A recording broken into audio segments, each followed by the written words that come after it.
So this is the first ever Telluride hybrid, 2027 model. Has a 4-cylinder turbo engine that also has a hybrid powertrain. But the big news is 33 miles per gallon versus 20 when you compare it to just the turbo model. And very similar style. Now in this color, this is like a graphite color, it looks pretty good, but I've seen the grille on a white vehicle, so these are color matched and it looks kind of hideous. But anyway, that's just my opinion. But overall, they've definitely made a lot of design changes to distinguish this from the outgoing model, but at the same time retaining a lot of the kind of signature cues from the outgoing model, which was a massive home run for Kia. So as you can see, this is the hybrid right there, and looks good. Very Range Rover like, but for a fraction of the cost. And so we'll give you our quick driving impressions. So far so good. The hybrid is very responsive. Kind of, again, 33 miles combined compared to 20. That's a big difference.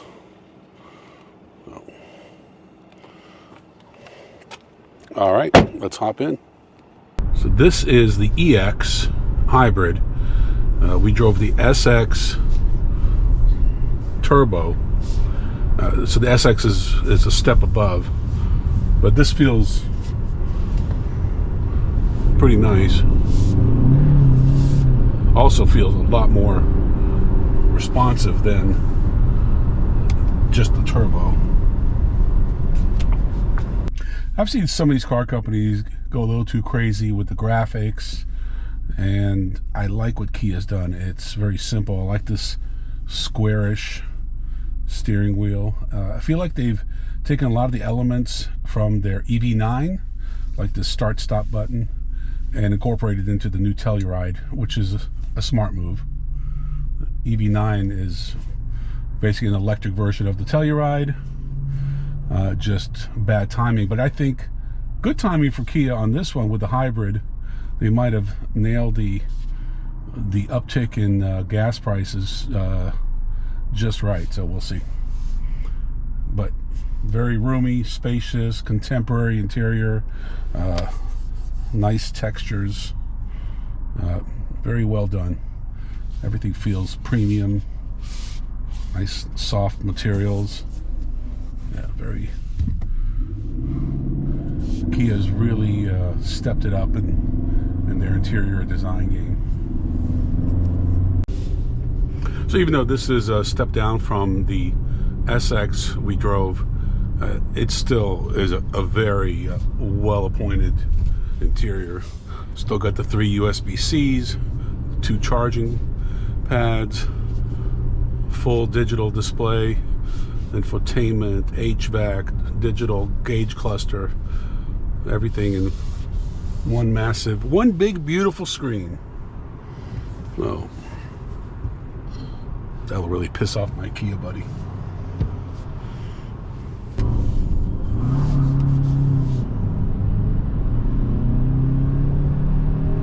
These aren't the fastest vehicles in the world, but they also feel like they're a little bit heavy. There's a lot going on. 3 rows.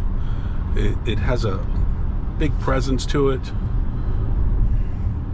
But honestly, if I'm going to get an extra 13 miles per gallon, it's like 60% better than the turbo, I will take it. I'll pay the extra, because 33 miles per gallon for a vehicle of this size is impressive. It's very quiet in here, very spacious, a very relaxing place to be. Again, great visibility, like the way it drives, like the way it handles. Acceleration could be a little bit better, but it's a family crossover. It's not a sports car. This, to me, is is the powertrain to get. 100%. Not just because it gets better fuel economy. I think it's quicker, and it just seems to be more responsive. This is the one I would recommend if I was, if you could afford to pay the extra. It's not that big of a price difference, a couple $1,000 depending on which trim level. But I think the getting all-wheel drive and getting hybrid, those are the two most critical boxes you can check if you decide to buy Telluride. Very comfortable, great seats, plenty of room. So they've continued their value proposition from the outgoing Telluride, which won them awards, and now this is generation 2. So just like with the non-hybrid, I like the steering. I was recently in a Honda Passport, very similar vehicle, 2 rows, 3 rows, but very similar. I felt that steering was disconnected. They did a good job with the steering, and very smooth the way this handles bumps. We haven't been on any challenging roads here, but it does feel like it could handle it. The outgoing Telluride did, so this one's even stiffer, and they've improved. Every characteristic you can think of has been improved. Again, with the hybrid, there's no comparison to previous generation because this is the first Telluride hybrid, and so I could tell you I'm surprised they didn't come out with a hybrid last time, as everybody's kind of going in that direction. And I can tell you this is very smooth, very refined. You could tell that Kia's really done their homework. I like the way this drives better than the turbo. It's a good tight turning radius.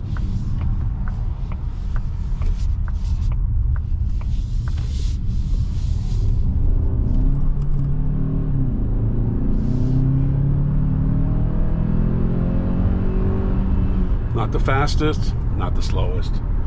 It'll get you there. And again, the pricing is right. You can get into a hybrid from the kind of low to mid 50s for a nicely equipped one. Just south of 60 grand for a fully loaded one. And again, the fuel economy, I need to check, but it has to be right up there. If it's not the best in the segment, it's very close. By all accounts, the EV9, which was an electric version of the Telluride, has been a major fail for Kia. And not that there's anything wrong with the vehicle, it just hasn't received the kind of traction Kia had hoped. But I think this vehicle, the Telluride hybrid, is going to prove to Kia that their customers do want better fuel economy. They just don't want to deal with a plug, and especially on a family vehicle.